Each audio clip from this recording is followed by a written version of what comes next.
Okay, I think everybody's in their seats. Good evening. My name is Tom McCann. I'm the president of the Friends this year. Before we begin, I'd like to ask everyone to please check and be sure that they've turned off their cell phones and beepers. It's not working? Maybe if I get closer, it'll work. Anyway, would you please turn off your cell phones and beepers? Thank you. Welcome to the annual meeting of the Friends of the Libraries of Boston University. The first order of business this evening is the presentation of the awards to the winners of the Lawrence Blackman Student Book Collecting Contest. After those awards are given, I will introduce our very special guest, Mr. Jonathan Alter, author and senior editor of Newsweek magazine. After his talk, Mr. Alter will answer any questions you may have from the floor and will then sign copies of his book, which is still available in the library.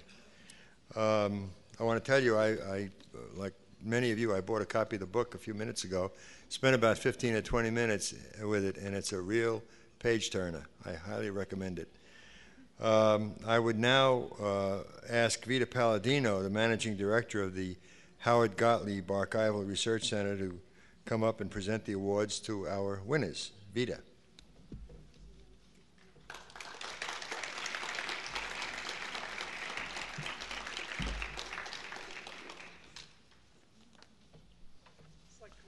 Vita Palladino.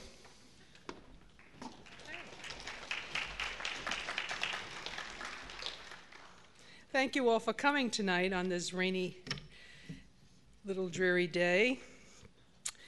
For the past 39 years, the Friends of the Libraries of Boston University has sponsored a book collecting contest open to all students at the university. The board of the Friends recognized early on that to discover the difference between a library and a collection, a student must start the acquisitive process early, and that the Friends organization itself could offer the incentives of encouragement, advice, and cash rewards. I was honored to moderate the judging of the contest this year, and it was gratifying to me to discover the talented, passionate, and dedicated students who at a young age have already become collectors. I can tell you that it was a genuine pleasure to spend a day talking with these students who are so passionate and knowledgeable about their chosen subject areas. Tonight, our 5 winners prevailed in a very tough competition that we should all be proud of them. It wasn't easy, and we must remember to be thankful to Lawrence Blackman, who endowed this special contest. Before announcing the winners and awarding them their prizes, I would like to recognize our judges and ask them to stand when I call their name. Professor Bonnie Costello of our English department. She is a fellow in the American Academy of Arts and Sciences and has been the recipient of numerous awards and fellowships and has always served as a jury on the jury for the Pulitzer Prize for Poetry. She's very wonderful. She's big in cross-pollination at the university, and she's always encouraging students, and she's really entrenched here. Professor Frances Whistler. New to the university in a sense, but she spent more than 20 years at Oxford University Press prior to becoming the assistant director and the director of publications at the Editorial Institute. And Catherine Kominas, who has spent more than 20 years as assistant director for rare books at the Howard Gottlieb Center. The judges gave up many hours reading all the original entries, and they devoted a few days and then interviewing the students and the semifinalists. They all deserve a special thank you. Now, First, I would like to present, I think this is a first. We have one person who won Emerging Collectors Prize and the Essay Prize. Think about that. Catherine Batti, for her collection, an essay both entitled A Time of Dreaming, Exhibition Catalogs of Peer, Hugh, and Contemporary Art. Catherine is a graduating senior at the College of Arts and Sciences, majoring in art history. Where are you? Behind.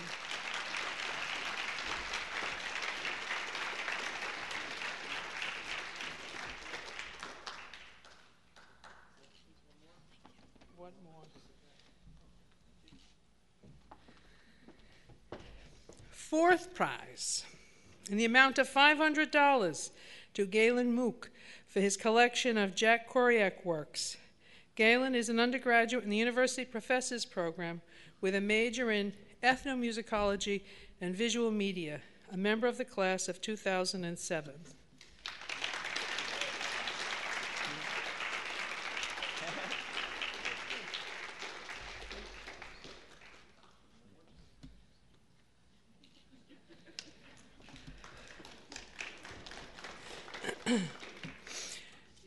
Third prize, in the amount of $750, to Matthew Sieve for his collection of early European printed works. Matthew is a graduate student working toward his master's in bioinformatics.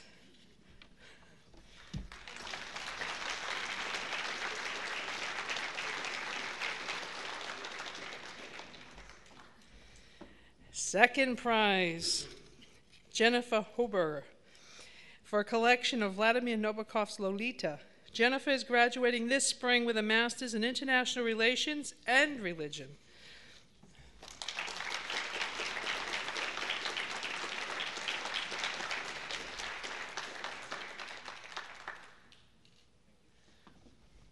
Now it is my honor to present the first prize, $1,500, Anne Harley, for a collection entitled Russian Musical and Cultural Milieu from 1750 to 1870. Anne is enrolled in the doctoral program in musical arts, concentrating in historical performance.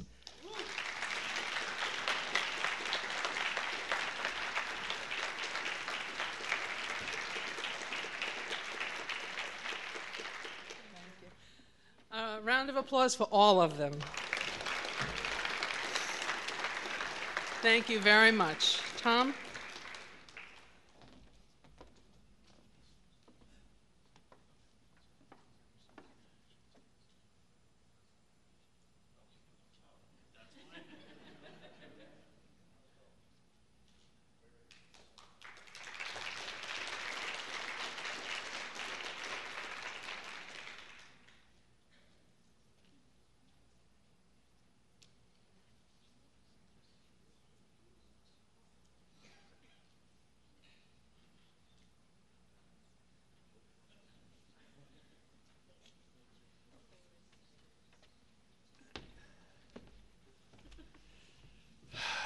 Congratulations once again to all of the winners. Tonight we're very pleased to have the distinguished journalist and influential media critic, Jonathan Alter, as our esteemed speaker and guest of honor. Jonathan Alter is a native of Chicago. He received his BA degree in history with honors from Harvard in 1979. He started his career at Newsweek magazine in 1983 when he began as an associate editor of the Nation section. And he's risen to become senior editor, a post he's held since 1991. Over more than 20 years, he's received numerous awards for his examinations into the interaction of politics and the media in his widely acclaimed column. Mr. Alter has covered the past 6 presidential campaigns. He's interviewed many American presidents and important world leaders, including President Clinton, Mikhail Gorbachev, and many others. He's written more than 50 Newsweek cover stories. 50, that's a big number. and his work has addressed such timely issues as at-risk children, drug abuse, and weapons of mass destruction.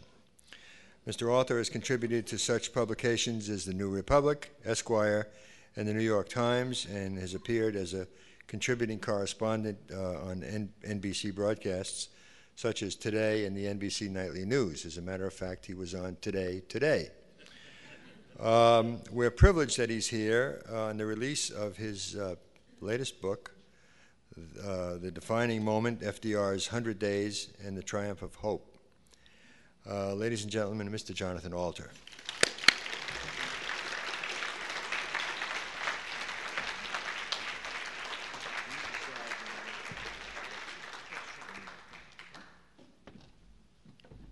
Thank you so much. I am really just honored to be here.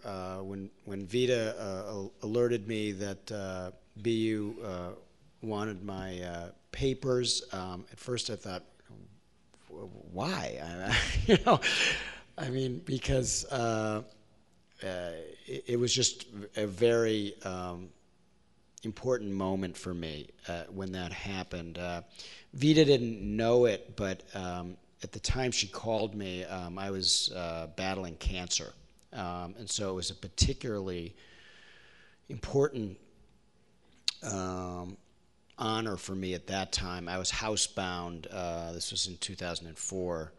And, I'm doing well now. I'm feeling good. And, but I have won quite a number of awards over the years, but I can't think of anything that gives me more gratification than to know that my papers will be in, and already some of them already are, in the Gottlieb Center. Not just in reading about Howard Gottlieb and learning about what he's built here, but also in seeing the company that I'm in. Not just in journalism, but in many different fields. But within journalism, many of the people that I revere and who I've viewed as role models, they have chosen BU to deposit their papers. So you're building a really unique institution here. I'm sure all of you know this already, but over time, it's becoming almost a national treasure for scholars to be able to come here. I don't know whether any will want to look at what I produced, but they certainly will want to come and see many of the other folks who've chosen BU.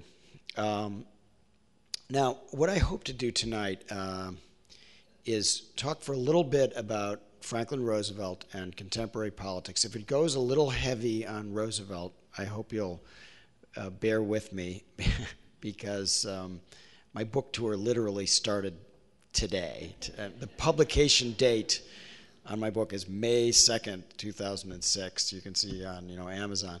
So I've got FDR on the brain. But I do think, as I wrote in last week's Newsweek, I do think that there are some lessons for contemporary politics. We can talk about some of those, and then I hope to answer as many questions as you have. FDR used to give advice when he was asked for his advice when somebody was going to give a speech. He said, "Be sincere, be brief, and be seated." So, but I'll go a little longer than that. Actually, his brevity in impromptu remarks saved his life. I got interested really in this period of FDR's career through this assassination attempt that I hadn't known very much about at all, and that most historians have treated as a footnote. And I have a whole chapter on it. I think I'm the first person to write about him that has devoted significant attention to this particular episode, but it just kind of caught my imagination. 2 weeks before he was sworn in as president, when he was the president-elect, he had gone off on Vincent Astor's yacht.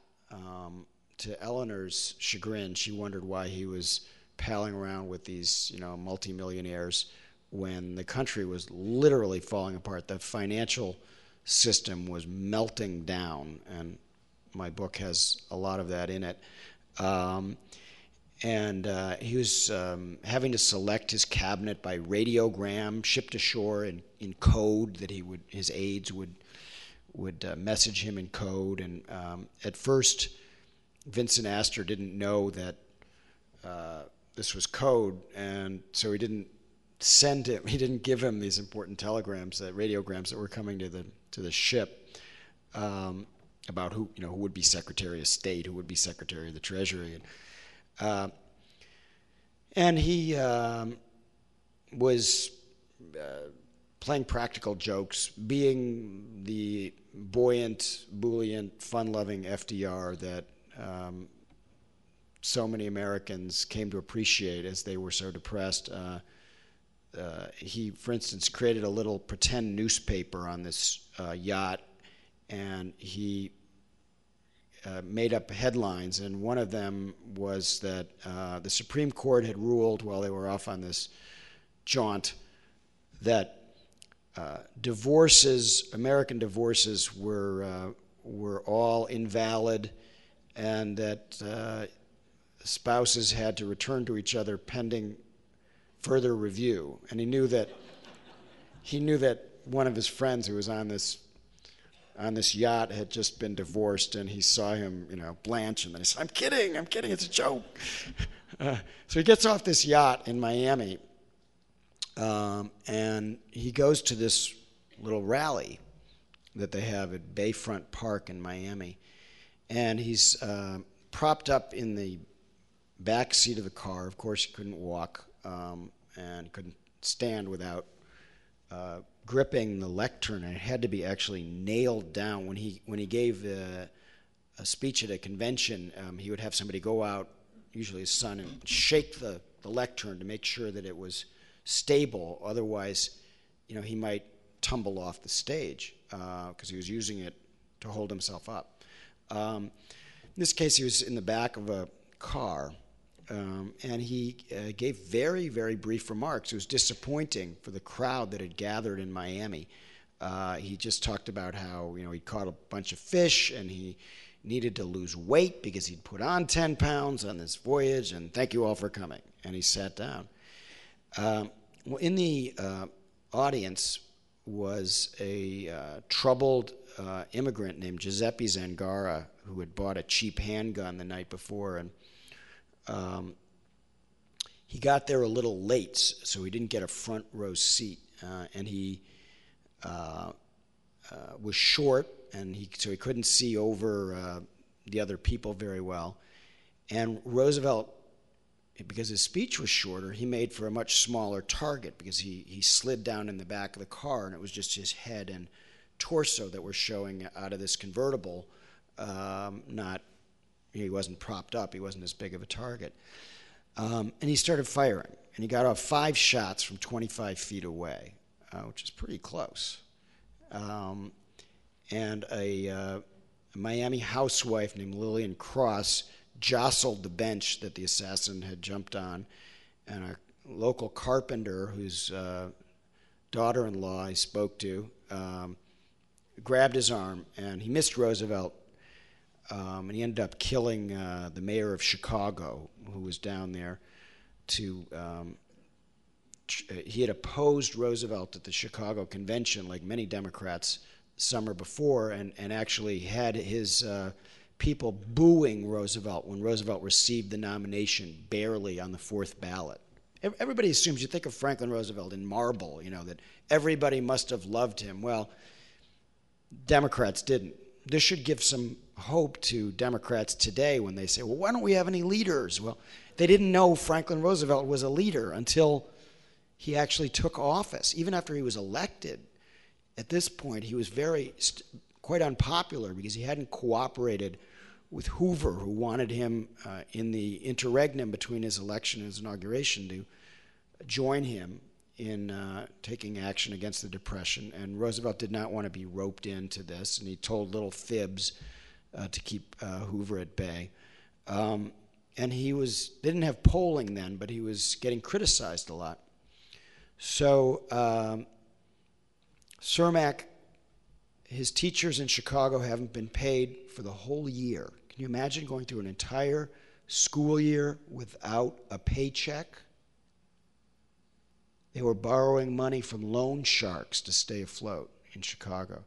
Chicago was broke. There simply was no money to pay teachers.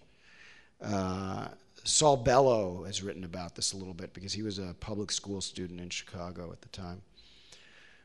So Cermak wanted to mend fences with Roosevelt, the president-elect, and he approaches the car, and right as he's starting to talk to Roosevelt, the gunman fires, and suddenly there's blood coming out of Cermak's shirt. He falls to the ground. They push Roosevelt like when Reagan was shot. And, they push Roosevelt into the car.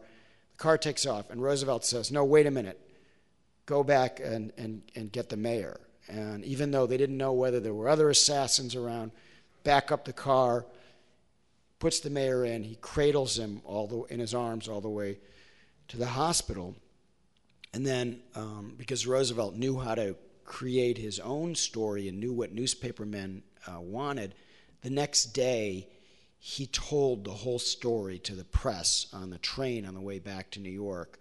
And it became obviously it was a huge story and very important for giving him the kind of momentum that he needed to pull off this astonishing conjuring act that saved democracy and capitalism in just a few short weeks. I read hundreds of letters in the archives of the Roosevelt Library that all said, he's been spared for a purpose by God, or now we know there must be some reason why this man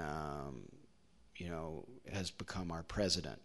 And this was at a time when a lot of people had given up on politics. There were newspaper editorials with big headlines, "Wanted a dictator." Dictator was a positive word. Mussolini was very popular in Italy and in the United States, extremely popular. Hitler was just coming to power. Nobody really knew much about him. They thought he was kind of a clown at this time. And all they knew is that they were broke. And broke was something different then. Now, if you're a young person, you say, well, I only have $500 left, I'm broke. Or if you're an older person, maybe I only have $50,000 or $100,000 left, and, my house is, but we don't know too many people, if you add up the value of your homes, who actually are in that situation. But that would be considered broke now. Broke then was, I have $10 left and it's under the mattress. And so if you put your money in the wrong bank and 10,000 banks went out of business, you were out of luck. You were done, And so people took what little money they had left and they put it, maybe they tape it to their chest so that it wouldn't get stolen, or they'd put it in a coffee tin that they thought no robber would get, or more often under the mattress so that they'd be sleeping right on top of it, so they knew at least they couldn't be robbed at night. So when Roosevelt came in his famous inaugural address, he said, the only thing we have to fear is fear itself. It wasn't true. It was not inspired nonsense. American people had much more to fear than fear itself. Putting food on the table, how are you going to do that? That's a legitimate fear. It's a real fear. But he performed this kind of conjuring act, a theatrical levitation of the country that I argue was, one of the great acts of leadership in American history, and maybe in world history. The crisis was the most severe since the Civil War, and for some people in this room who might remember it, and people I interviewed who were alive then, they said it was, even though nobody was killed in this period, it was worse than 9/11 because everybody was faced with this. This idea that their material life was basically over. Or where would it go? What kind of system would we have? And somebody asked John Maynard Keynes, they said, how long has this ever happened before? Have we ever had a situation like this before? And he said, yes. It was called the Dark Ages, and it lasted for 400 years. And so it's easy for us to say, yeah, they got out of it, and the banks were only closed, for several days, and they only had a barter system for, a while, and then everything went back. But they didn't know that then. They didn't know what was going to happen. So if you wanted to go to a boxing match in New York or something, and you wanted to get in, they'd have a policeman who would sit at the door, and you'd bring like an old tie or maybe an old pair of shoes, and they'd say, yeah, this is worth the quarter that it costs to get in, this old tie. Yeah, you can go in. And, this is how charge accounts at stores, a lot of them started in this period, because the store would just say, okay, when you can pay me, meantime, you can take some of this, some of these goods. So there were these great stories about, and I have a whole chapter on what was happening during the bank holiday, Roosevelt called it, to give it a kind of a festive quality. We'll call it a holiday. So he gives this first fireside chat. And again, most people who've studied this period, they might have a couple sentences on it or a paragraph. There was so much in Roosevelt's career and so much more interest in recent years in World War II that this period has been a little bit shortchanged in recent years. So that's one of the reasons I wanted to revisit it. And this fireside chat, he started out with two simple words. He said, "My friends." Now, this, and then he talked conversationally to them, to the American people. "My friends, I want to talk to you for a few moments about banking." Roosevelt came to power right as radio was first penetrating, and the microphone hadn't been invented for very long. And before, for thousands of years, leaders had talked to their people like this. They exhorted because their voice had to carry to the back of the crowd. And sometimes, as you know from your Senator John Kerry, this continues to be a problem, that there's a little bit of a lack of understanding that the microphone has been invented, and you don't have to talk like this all the time. Now, Bing Crosby was really the first guy to understand this, the singer, and he got that no offense to Senator Kerry, I'm an admirer of his, but this is, Bing Crosby understood that you didn't have to sing that loud either, and he became the biggest star in America by singing softly, crooning, because he understood that the microphone would. And Roosevelt figured out for speaking what Crosby had figured out for singing. And it was revolutionary, this idea of having a conversation with your audience. Now, if you watch the Today Show or anything on TV, it's the people who are good at having a conversation, seeming intimate with you, even though they're not, like Katie Couric or whoever you think is good, because they're informal and conversational. And we take it for granted now. But this was big and totally new when he did this in that first fireside chat. And I saw again at the Roosevelt Library hundreds of letters saying the same thing. We thought you were sitting in our living room with us. It felt like magic that we knew you. We felt we could know you. And before, remember, a president or any leader can only see so many people in person, especially when transportation is not as good as it is now. They didn't campaign as much. Roosevelt was the first nominee to accept his nomination in person, to go to the convention. In the past, the candidate would stay home, and a delegation of party leaders would come and inform them, like 6 weeks later, you've been nominated by the Republican Party, the Democratic Party, to be president, and then they're supposed to act surprised. I guess it was left over from the colonial times or something, but from the early days of party politics in the 19th century. So, leaders couldn't, before radio, they really couldn't talk to that many people. And this was a new thing. And what happened the next day is that the same people who had been pushing each other out of the way and lining up on these terrifying bank runs to get the last of their money out of the banks before they closed a couple weeks earlier, now lined up and they redeposited what little they had left under the mattress or wherever they had it. And but he knew that wasn't enough. And so after he gave the fireside chat, he went back to his office and he said, I think it's time for a little liquid refreshment, beer. I think it's time for some beer. And he started to end prohibition.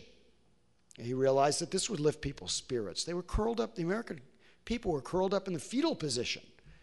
And then he started the legislative program of the 100 Days with this alphabet soup of agencies.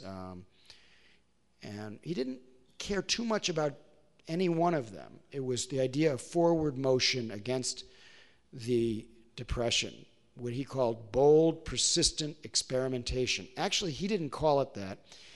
He was giving a speech in the 1932 campaign. He had a speech scheduled, and a bunch of reporters said, your speeches stink. You're not saying anything. And he said to them, you think you can do better? So a Newsweek columnist of the period, a guy named Ernest Lindley, said, yeah, I'll write your speech. If I did that today, I'd be fired, and justifiably so, right? But he wrote this speech where Roosevelt said, what we need is bold, persistent experimentation. If one thing doesn't work, try another, but above all, try something.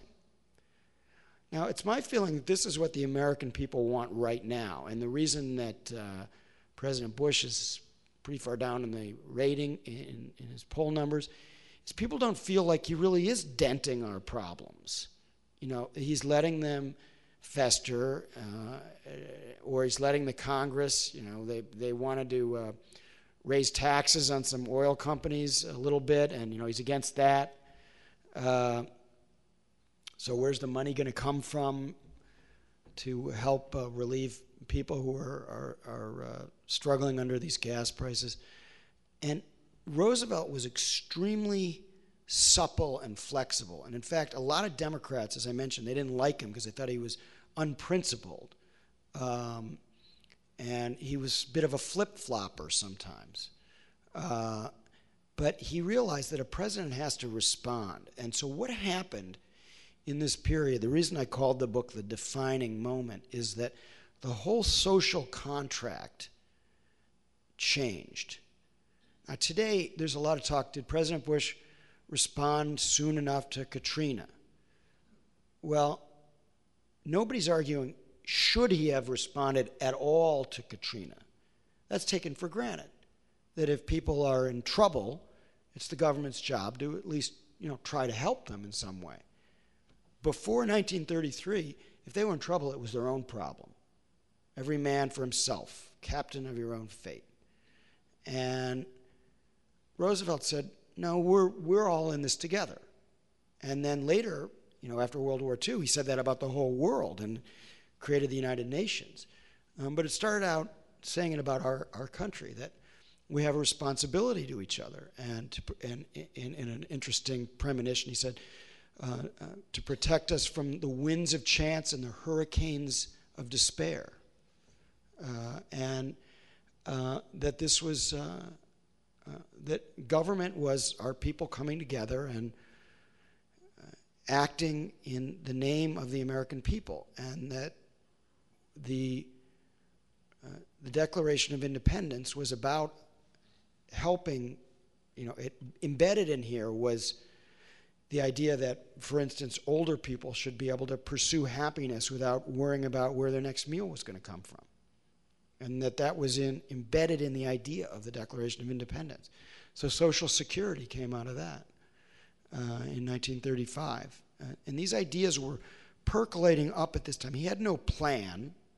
It wasn't a design. It was all improvised, seat of the pants. At one point, one of his top aides said, you know, to say that the New Deal was a plan is like saying that a boy's closet full of, you know, cracked baseball bats, dirty laundry, and some pennants was put there by an interior decorator. This was not done with some master plan. It was an improvisation. And I guess I argue that, great leadership often is improvisation, and it's a suppleness in responding to people's problems and the crisis of the times. I think that in terms of his oratory, particularly after September 11th, President Bush was able to give some FDR-like speeches that rallied the country. What he did after that was very un-FDR-like in its rigidity and unwillingness to make these mid-course corrections. When the war started, when World War II started, FDR, rather than shunning the opposition, he put Herbert Hoover's Secretary of State in as his Secretary of War. He took the Republican candidate from 1936, from the vice presidential candidate, he made him his Navy Secretary. He took his own opponent and brought him into Wendell Willkie, and in the 1940 election, brought him in to his government because he thought, in wartime, you don't turn it into a partisan issue. You don't club the other side with national security. And President Bush, starting with the 2002 midterm elections, he did pursue that very different strategy. And I think that he missed an opportunity to have accountability in government. Now, accountability is good not just for the people, but for the president. I think one of the reasons he's suffering now in his polling and in his execution of his office is that in any business, any organization, a student organization, you need to know what's going wrong so you can fix it. And that's how you bring up your batting average, improve your competence. Maybe I shouldn't use baseball metaphors because the baseball fans are probably out at Fenway now. And this is where Eleanor Roosevelt came in. I've got a lot about Eleanor in the book. She did not want to be First Lady. She was depressed and reluctant and hated the idea of passing cookies and serving tea, and she thought she'd be much worse than her Aunt Edith, who was married to Theodore Roosevelt. And she actually, at the convention, threatened to blow up Franklin's political career by running off with her bodyguard, and then she was talked out of that by Louis Howe, who was kind of Roosevelt's Karl Rove.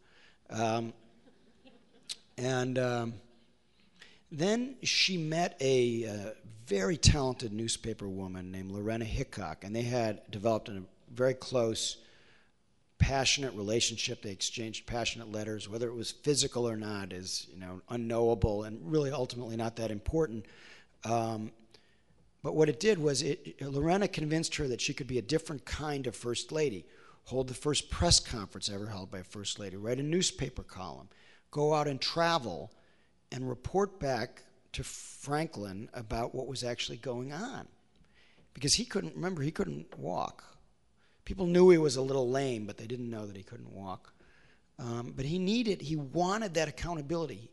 So Eleanor became his eyes and ears, and she would travel around the country, mostly coach class, First Lady traveling coach, And then she and Lorena, who was, as I said, was a brilliant journalist, would write these dispatches back to Roosevelt and his aides, saying which of these programs were working and which weren't, which should be killed and which should be expanded, what needed to be done.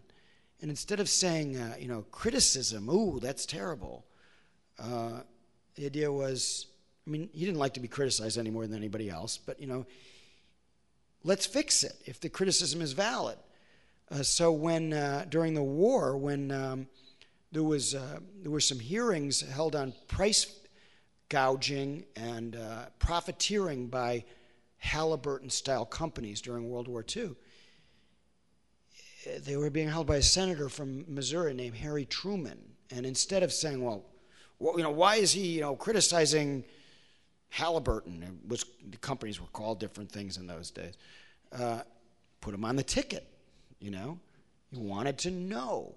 He wanted to receive more information so that he could make better judgments about how to address our problems. Now, he had a lot of shortcomings, which I don't skirt over in the book.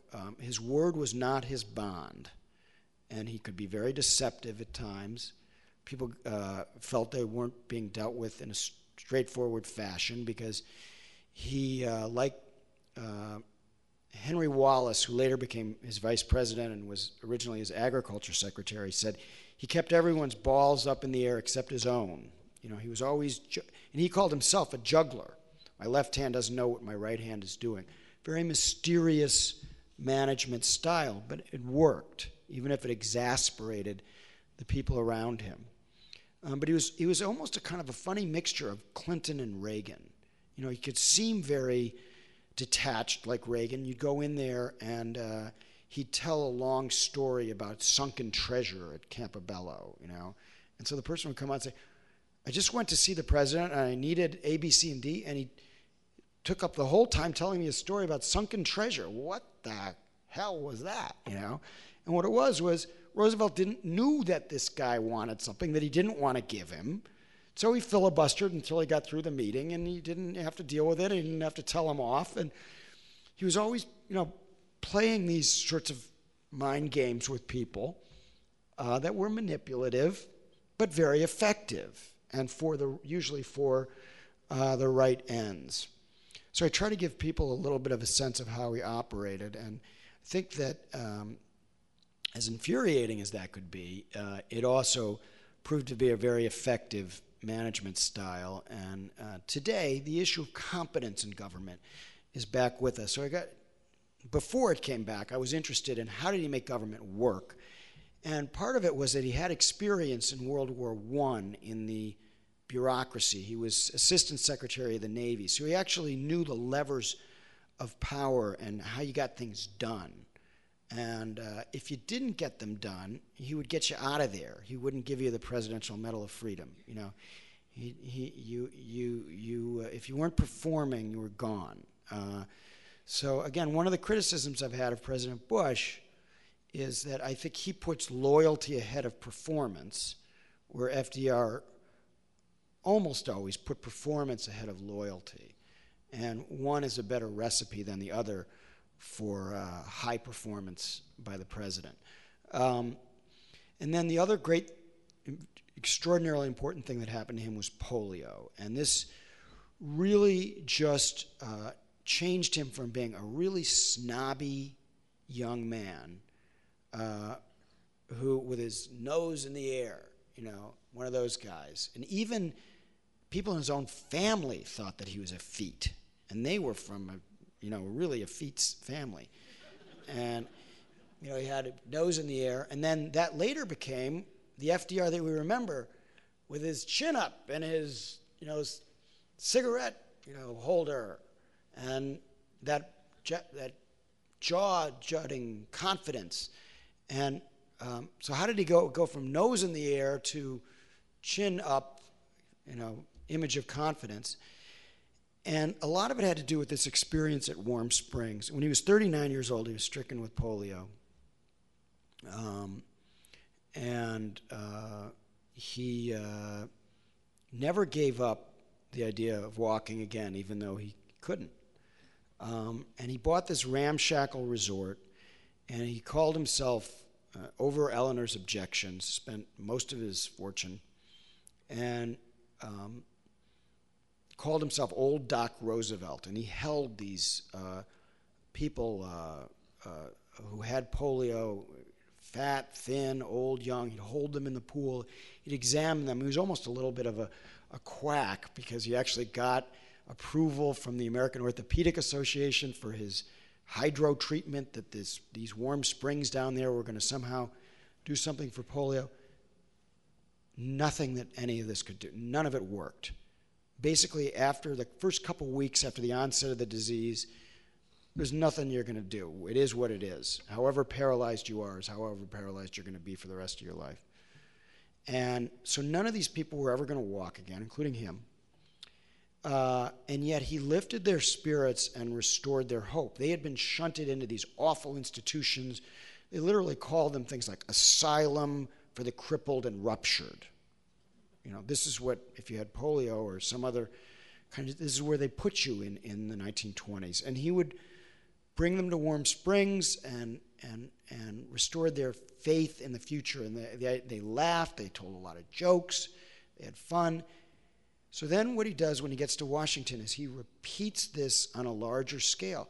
The United States did not come out of the Depression for 7 years until World War II. And yet he restored faith and hope at a time when people had given up on the system and given up on themselves. And they felt that with his help, even though they were still struggling and still poor, they had some hope for tomorrow. And in the meantime, he did some things that were seen as conservative at the time. For instance, he didn't nationalize the banks. The fallback position was turn the banks over to the post office. That would be cute, wouldn't it? If you every time you wanted to go to the bank, the post office was full of patronage.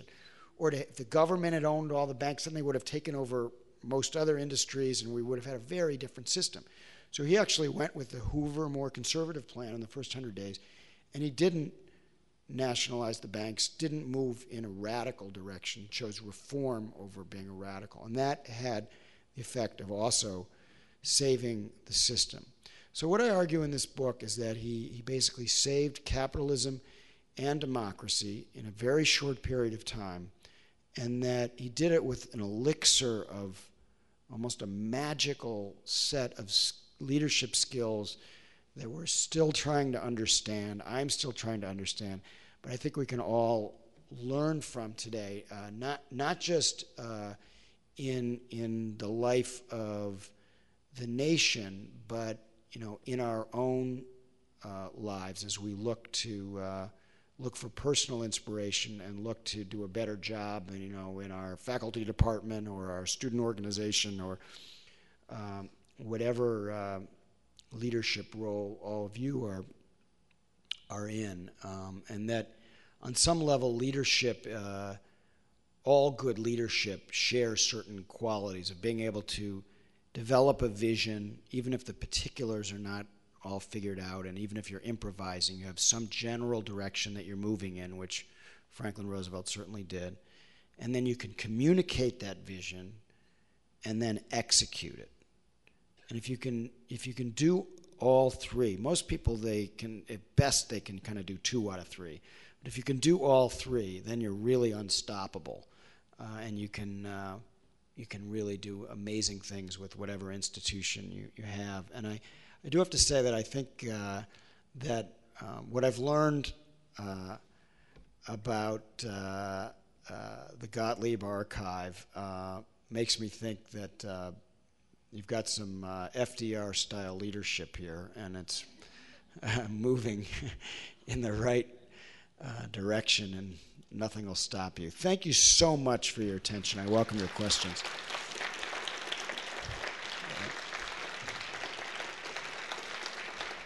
Now I like tough questions because I ask some myself. We don't have to talk about FDR. You can talk about Iraq if you want. We can talk about anything, but let them fly right at me. Yeah. I do want to mention FDR. Okay. And I want to pick up on the word vision that you use.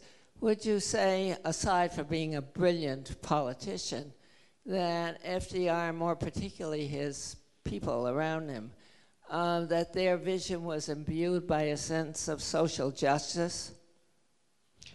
Yes, absolutely it was imbued. I haven't talked too much about, there's so much ground to cover that I didn't get too much into the vision of social justice that imbued the New Deal.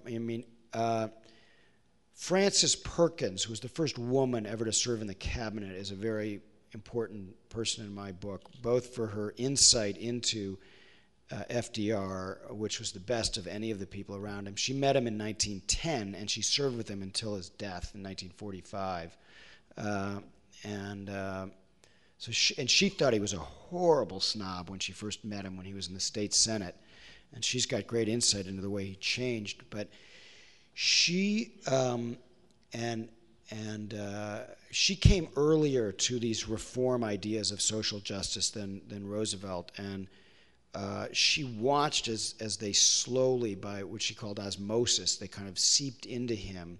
And I think that polio was very important in that, in understanding the problems of ordinary people and how fate can be cruel, and you have to have a sense of social justice, which made many of his neighbors and, on other estates in Hyde Park call him a traitor to his class, because he really did believe in that, and he believed in what he called cradle-to-grave coverage. But he was also a very practical politician, and he knew that you couldn't push it all through at once. So on Social Security, for instance, he abandoned his liberal base, and he didn't support the New Deal version of Social Security because he didn't think it could get through. He worked with Southern conservatives, and the first Social Security bill only covered about half of the elderly, and there was no health insurance.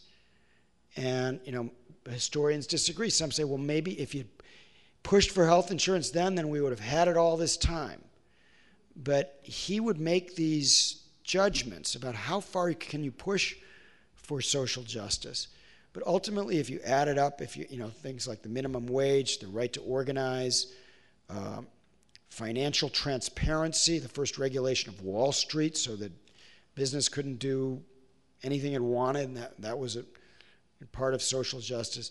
Obviously, Social Security, which he considered to be his greatest contribution. And then government jobs. I haven't talked about the Civilian Conservation Corps, but this was really, I've got a whole chapter on what they called Roosevelt's Tree Army. He saw these young men who did not have jobs, and later young women, and he said, we can't let them starve. It was both for practical reasons, because they might start a revolution, like in Russia, and also for humane reasons. And that was when he started to bust the budget. He actually played a typical Roosevelt sort of trick. First, he cut the budget by 30%, which is more than was ever cut before or since. So he does that with one hand, because he says we've got to balance the budget. He believed in fiscal responsibility. Then with the other hand, he said, well, we can have these off-budget things that are non-recurring expenses because we don't want to let people starve. But he actually never believed in the dole. He was always very opposed to giving relief without something in return. So I think he would have probably been very supportive of the welfare reform bill that went through under Clinton. He thought that he believed in work, not handouts. But if people were starving, to tide them over for a little while, unemployment insurance was another contribution of the Roosevelt administration. So there's a whole agenda of social justice issues that he tackled with varying degrees of intensity.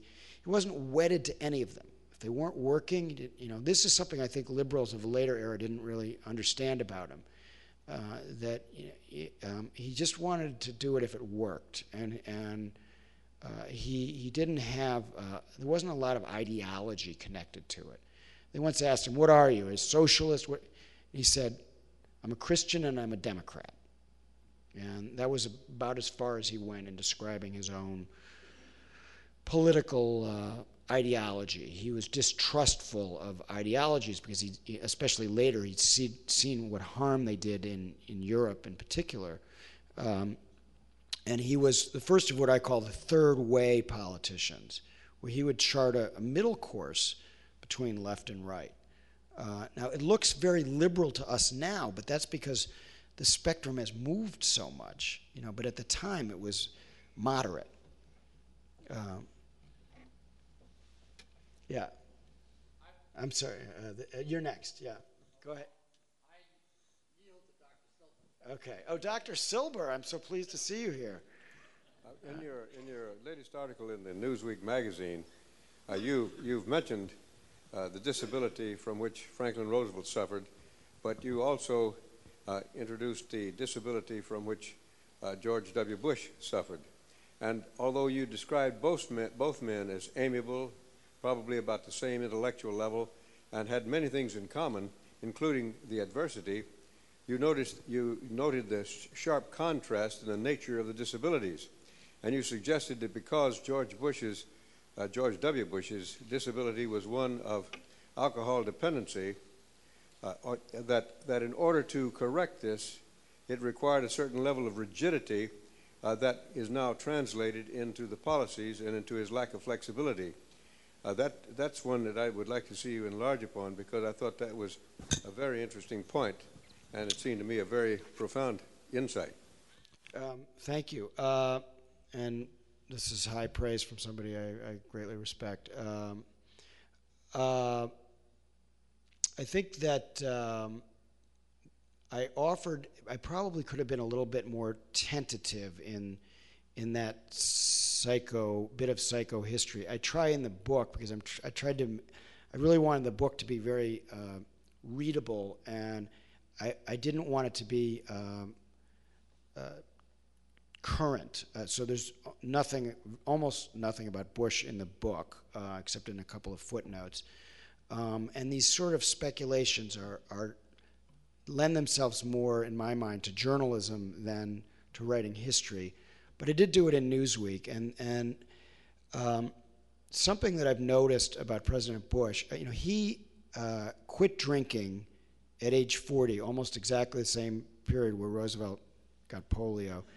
And his wife, Laura, said, it's me or Jack Daniels. And nobody has ever said that, that she didn't say that. And he likes to downplay it a little bit, but I think he also used it to help get elected in 2000, because so many people have had problems in their lives, and Americans believe in redemption, and I think that he tapped into that, because he was so successful in the period after he quit drinking. The first 40 years of his life, if you compare the first 40 years of his life to the last 16 or 17 years, whatever it's been, it's just like night and day. And he was not a successful young man, and he's been tremendously successful since then. And I've only interviewed him at length a couple of times, and not since he's president, because in contrast to, say, FDR, who held 2 press conferences a week, 998 over the course of his presidency, this president, I actually think they both don't like the press. FDR didn't really like reporters either, but this president has acted on his dislike by making it very difficult, since he's become president, to get close to him. During the campaign, I had a chance to interview him at length a couple of times. I don't know him nearly as well as I know Bill Clinton, for instance, who I've interviewed many, many times. So these judgments are very tentative, and I need to throw that out as a caveat. But I do have a sense, as somebody who's written about substance abuse, I wrote a cover story about it a few years ago, that one thing that a lot of people who have overcome, not everybody, but many who have overcome substance abuse, have in common is that in struggling, and it's a great struggle, they create a routine for themselves and an order to their lives, and then they stick to that. And they know that if they pull a thread on their routine, that they fear that the whole thing can unravel for them, and then they relapse, and they have problems again. And so it's an extremely successful and important coping mechanism for people who are in recovery, even if it's many years after the period when they were dependent. It manifests itself often in remarkable self-discipline. And this president is perhaps the most self-disciplined man ever to hold the office, or one of the most self-disciplined. I mean, Clinton was an absolute slob by comparison, the way he, this guy is right on time. He is right on point. If you are off the agenda, he doesn't want to hear about it. Everything is very ordered and very disciplined, and he's disciplined himself. So in one sense, this is really an admirable trait. It's a hard job being president, and being disciplined, self-disciplined, it can be very important. The problem is that sometimes that self-discipline, and I say this, I'm biased, I say this as an unself-disciplined person largely, it can harden. And then it shades over from self-discipline into rigidity and a lack of flexibility, a lack of adjustment to different circumstances. So you say to yourself, I like short meetings, and then even if people have like really important things to say, you say, I like short meetings. Well, but wait a minute, Mr. President, how about if Joe Schmo is saying something really that you really need to hear? Like maybe you should let the meeting run over a little bit because you might learn something that could be important to bring up your, execution. No, I like short meetings. And so but if you multiply that kind of attitude, I think that what happens is you lose that suppleness that leaders need. And then when you lose that suppleness, then your instincts, and Bush has some very good instincts that have served him well, and he trusts his gut. As my wife works for something called the Colbert Report, Stephen Colbert, and he's always parroting Bush, trusting his gut. It's from the gut, it's from the heart, not from the head. But his gut has served him well in a lot of ways. The problem is that if your gut isn't, your instincts aren't supplemented with absorbing a lot of knowledge and a lot of differing opinions on things and reading a lot and just being on top of it, the way FDR he was just a vacuum cleaner of information. It didn't really matter that much who worked for him, who his Secretary of State was. He was on top of it, and if he was briefed, unlike Bush, who gets in early, FDR would be sitting having breakfast in bed, but he'd have these aides in to brief him on what was going on, and he'd have like 8 newspapers spread out on the bed. And if they didn't tell him what was going on, who was saying what, give him an early warning system on trouble, they were not in that job for very long.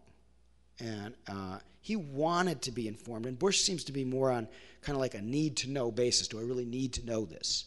And when that happens over time, your batting average is going to go down. Your gut, your instincts can still lead you to some very good decisions, and he's made some important ones, but it can also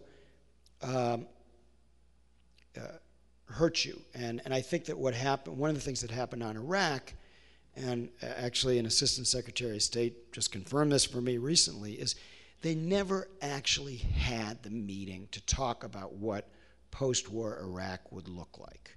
They really never raised these issues for serious debate. I went and did an interview with Robert McNamara because I think somebody who has,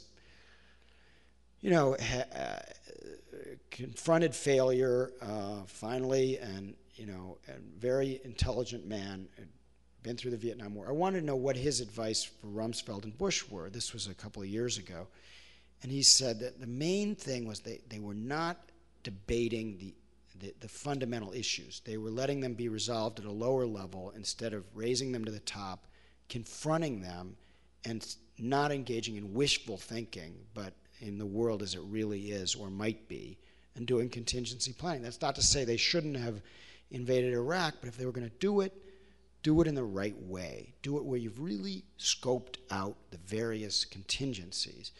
And if you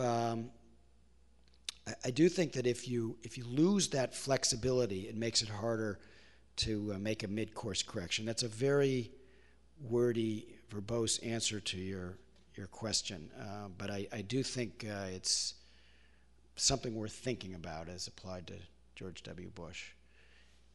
Yeah.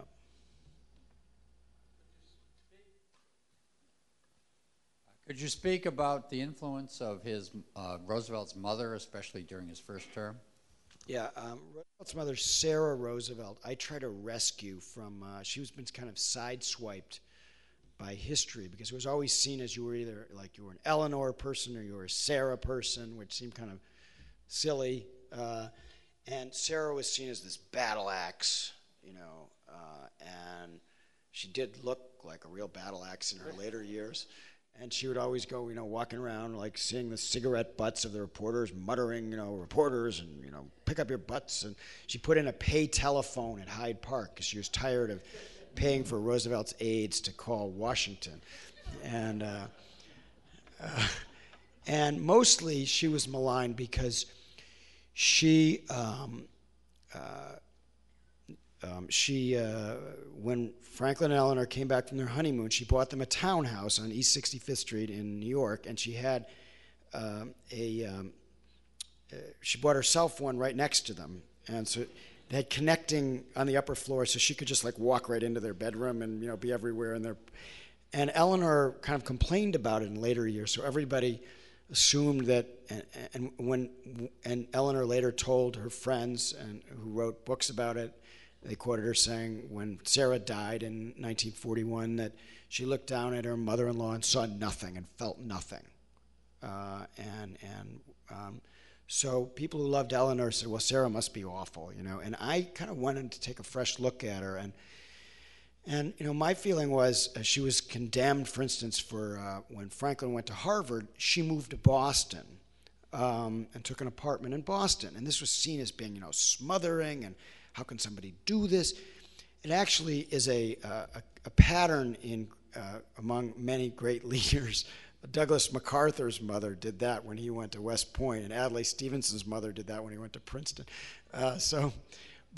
In her case, it was really kind of understandable. Her husband had just died, Franklin's father, and she didn't move to Cambridge. She moved to Boston and gave him a place to go on the weekends, and then as far as the townhouse goes, it was, hey, they got a free townhouse. Is that so terrible? So I thought that I actually blamed Franklin for not negotiating better between Eleanor and Sarah, but she was a Delano. She had gone to the Orient during the Civil War, and she helped give him his spirit of adventure. And when she had him, she was considered to be old for that time for having a child. She had him at 28, and she was she had a very difficult childbirth. It was clear she almost died. The baby almost died, and it was clear that this was going to be her only child. Her husband, FDR's father, had a son from an earlier marriage, and who was a horrible anti-Semite and snob, and she used him as an object lesson to tell young Franklin, don't be like James Rosie Roosevelt, his half-brother, who was old enough to be his father, much, much older. And so Roosevelt actually did not have that anti-Semitism that, in fact, Eleanor and almost everybody in their social set that you could find in their early correspondence in the teens and the early 20s. It's not in FDR's, mostly because his mother said, that's vulgar. That's not the right thing to do. She did have a sense of social justice. She had African Americans in her home before Franklin and Eleanor had them to the White House, and she gave him the overpowering sense of security that he could then give to the rest of America. And security was the theme of his lifetime, going up through from social security to the idea of collective security, which is at the root of our foreign policy. It was all about security for Roosevelt, and that started with Sarah. And she breastfed him at a time when that was very, very uncommon. And especially for the elites, and so I tried to rescue her a little bit. I think she's an important woman in American history. Yeah.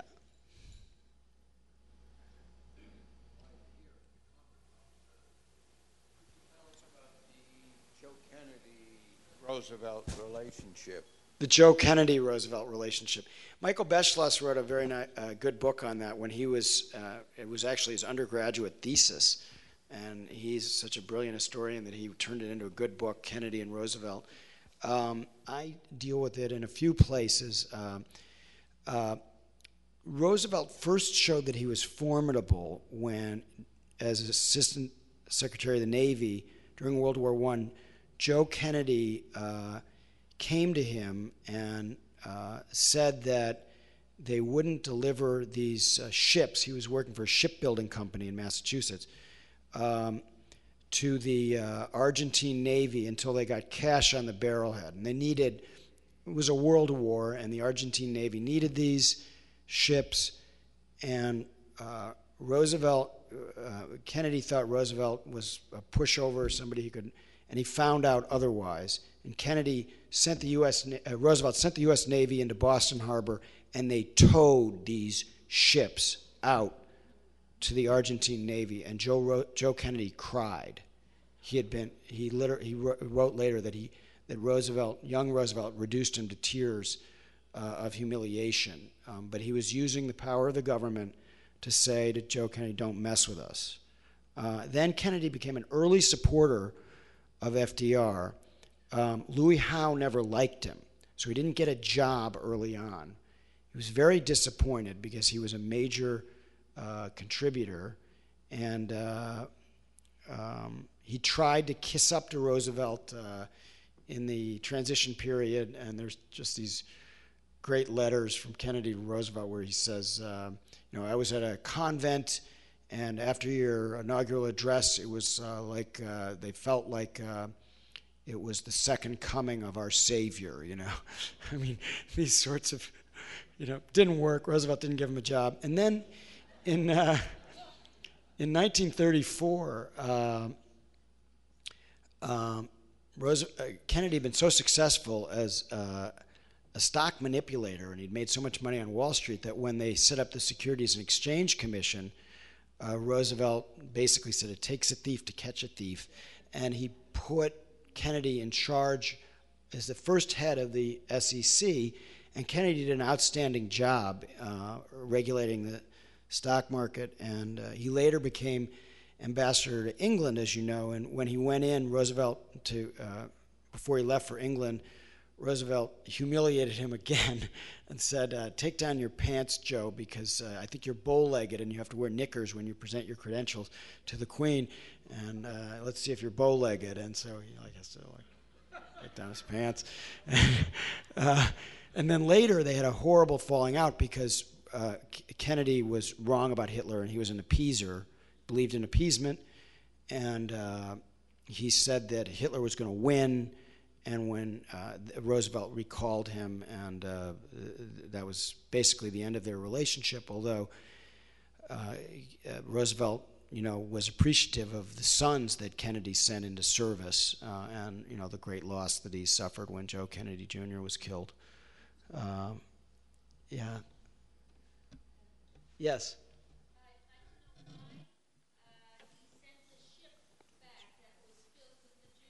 Oh, the St. Louis. Yes, this is something, a friend of mine who's very defensive of Roosevelt on this subject said, what did Roosevelt ever do for the Jews? Oh, he just beat Hitler, So you have to put it in a little bit of, context. The St. Louis was filled with Jewish refugees. He was facing I don't want to defend him too much on this because I don't think that he did enough. It goes without saying that he didn't do enough. And the War Refugees Board, for instance, he started in 1943. That should have been started in 1939. He was late, and he bent too much to the very isolationist anti-immigration Congress.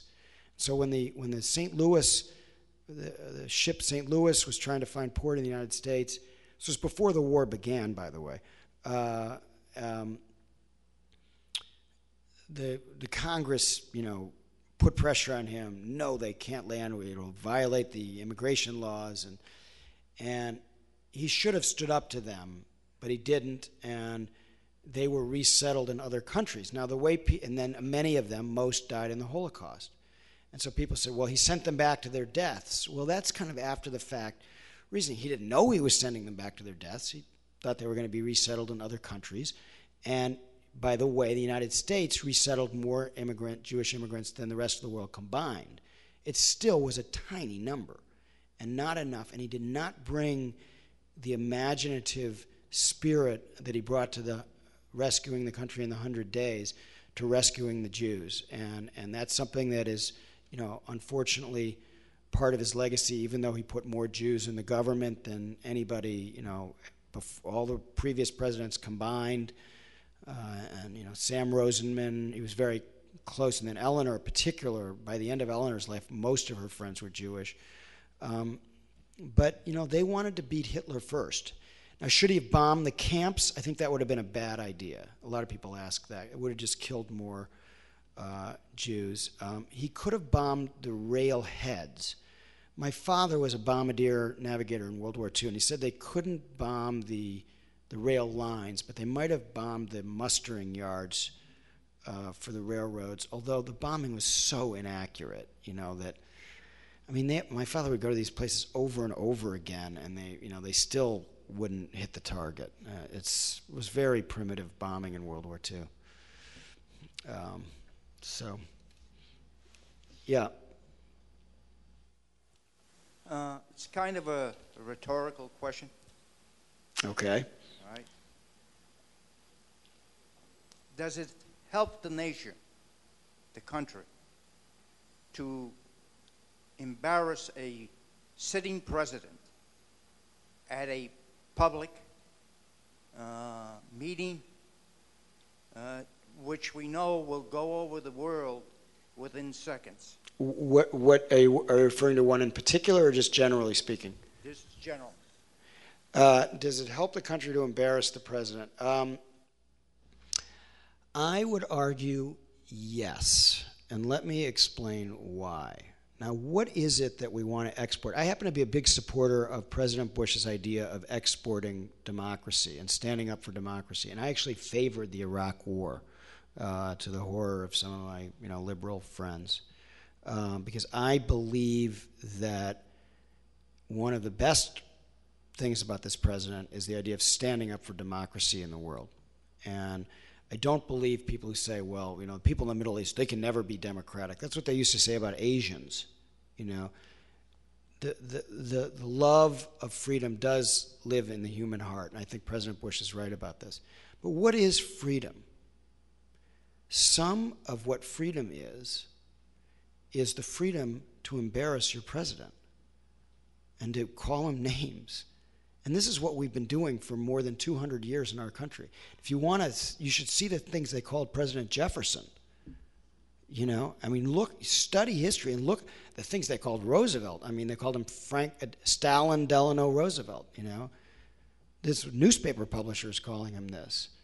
And the things they printed about all of these presidents, it's not worse for Bush, believe me. So the question is, what message does that send? That's your question. I think it sends a good message to the rest of the world, that we can say that the emperor has no clothes. That's what freedom is.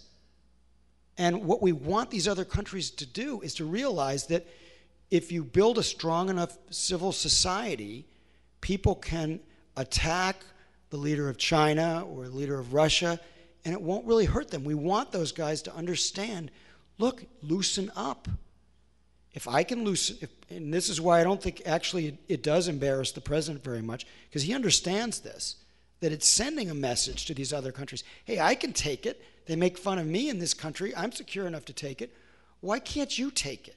Why can't you loosen up and allow a little more democracy into your countries? And I think in his one-on-one meetings with heads of state, I'm quite sure that one of the things he says to him is, do you see the kind of grief that I take in this country? Try it. It doesn't hurt that much. It's just some people mouthing off. I don't pay a lot of attention to them. You don't need to either. And, and does he like being embarrassed that way? Of course not. And I think he can be very prickly about criticism to his detriment. But I don't think that he would agree that criticizing the president is a problem. He knows that it comes with the territory. Of course, he didn't laugh at Stephen Colbert's jokes, but he didn't think they were funny. Yeah. I'd like to get back to the image of Roosevelt. What do you think his response would have been to the memorial they created in Washington? in all Great aspects question. of it. I was just actually out there when I was in Washington a few days ago. I like to go there. It's a wonderful memorial. It was actually Ronald Reagan who got that built. Little known fact. Michael Deaver, Reagan's aide, told me this because he was a great admirer of Franklin Roosevelt, and he voted for him 4 times. He obviously didn't agree with the direction that he took the country and tried to move it back in the other direction, but he loved Roosevelt. The only part of it that Roosevelt would not have liked is the wheelchair. Of the, I think, 36,000 still pictures at the Roosevelt Library, there are only 2 of him in a wheelchair. And they were both taken for private use by his cousin and not published until after his death. And I have a lot in this book about the way he dealt with polio and the public perceptions of it. People knew he had polio. That was not a secret. It's a kind of a myth that somehow people didn't know. But they didn't know how disabled he was. So they got the press to go along with never photographing him in a wheelchair. And there's only one movie, which is on file at the Roosevelt Library, of him with that kind of walk in quotes. He doesn't really walk. He propels himself forward with his hips, one hand on one of his sons, the other on a cane, moves very slowly. And they didn't want pictures of that. But it was known that he was lame. And he had, before the campaign started, he had physicians examine him and give him a clean bill of health and he knew that a lot of people thought that it was disqualifying, and they even thought that the polio had gone to his brain. And so he was very conscious of telling people just a little bit about his health, but not too much. And even though he used the wheelchair every day, I'm not sure he would have been happy about seeing himself in the wheelchair. However, the argument on the other side, I think, is also really worth considering, and that is that Roosevelt was a tremendously open-minded person. If I could use one word to describe him, it would be open-minded. And I think that he would have, he didn't do a lot for civil rights. Eleanor was way ahead of him on civil rights, although they did have integrated, they had blacks in this Civilian Conservation Corps. But because of his Southern support, he wasn't that great on civil rights. But I think he would have been educated over time, and he would have eventually embraced the civil rights movement, and probably by now would embrace the handicapped rights movement, and maybe said, you know what, it can help some other people if they see me in a wheelchair, so it's okay. But we don't know, and by the end of his life, he certainly wasn't there. So his first reaction, if he walked up to the Roosevelt Memorial, would be, what's the wheelchair doing here? But it's a great story. When the doctors examined him, this is how underestimated he was before he came to office. He was called a lightweight. Same words they used about Bush. Lightweight. And these doctors examined him, and they had to sign off on the fact that he was physically fit enough to undertake the office of president. And one of them was reluctant to sign, and the other doctors said, sign it, let's get out of here, sign the form.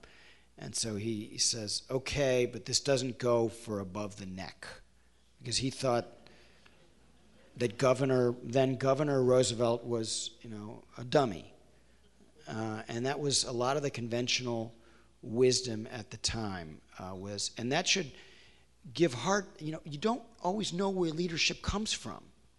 And people say, well, why don't we have any leader? Well, sometimes you don't know until they're tested how people will respond. And he was a political genius, but not a great intellectual by any means. So I guess, how much time do we have? We got a little. Oh, we got a little bit. Do people want to go? You want to stay? You want to talk some more? Okay, let's take one more question.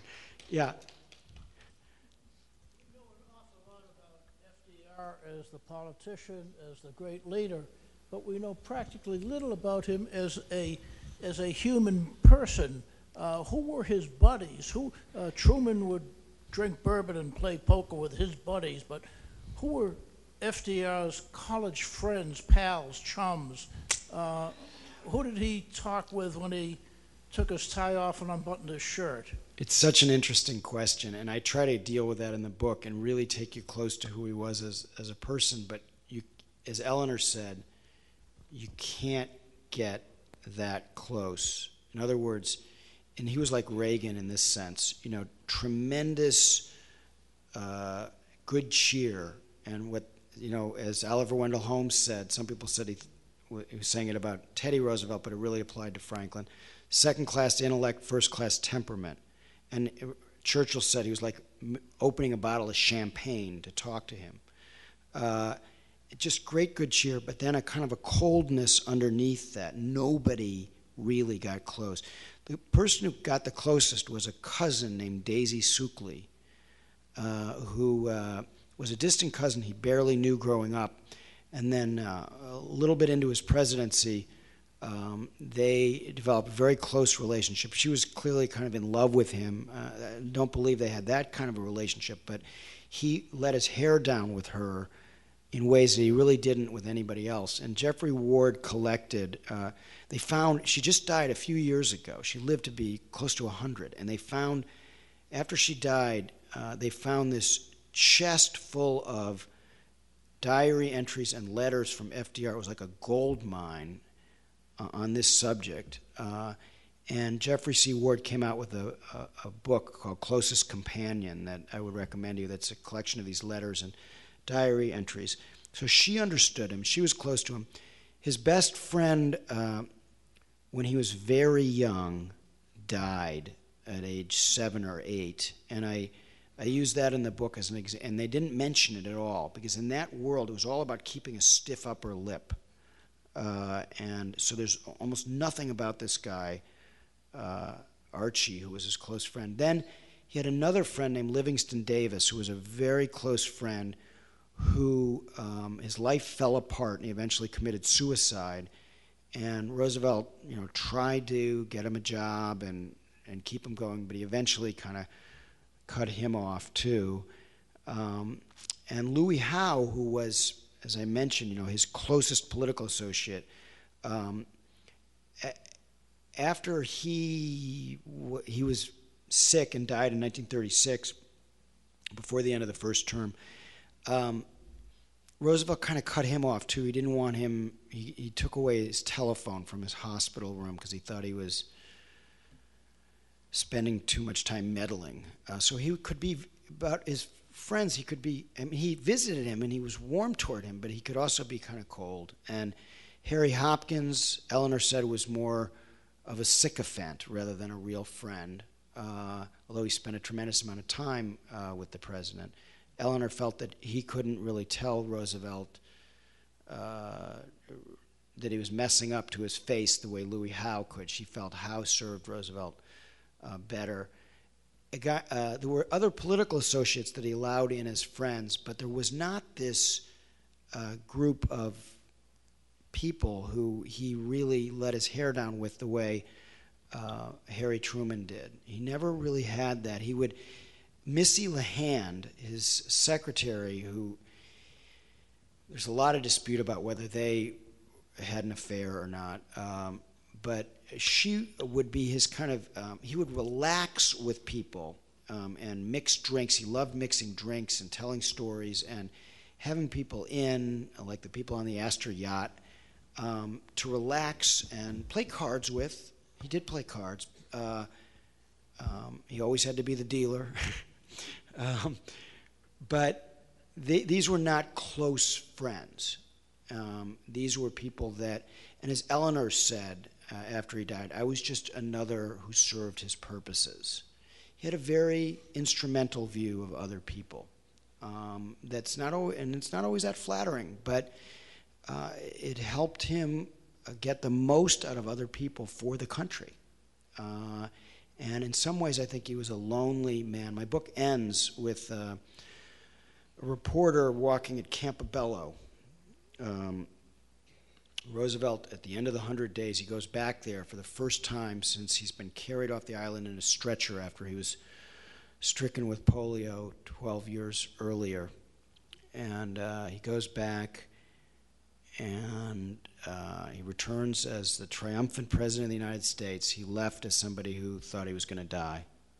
And this reporter is walking in the woods with his friend, and he sees the president's car and the bodyguard napping in the car, and then he sees FDR, and he's sitting on the ground with his head against a tree, and he has his head in his hands.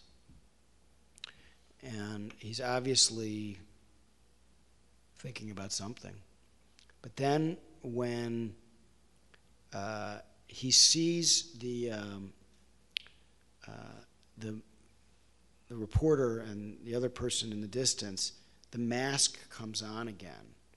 And, a lot of it was a theatrical act by him. He called himself one of the two best actors in America. The other was Orson Welles.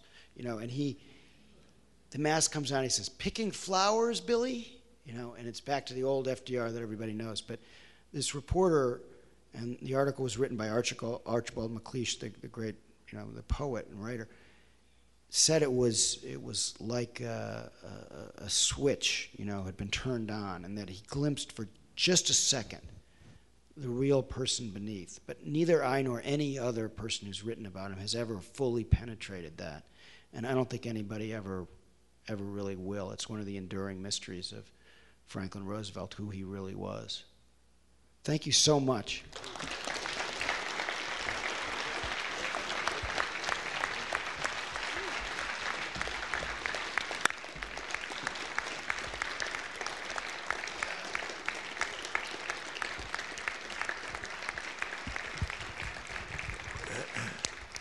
Thank you.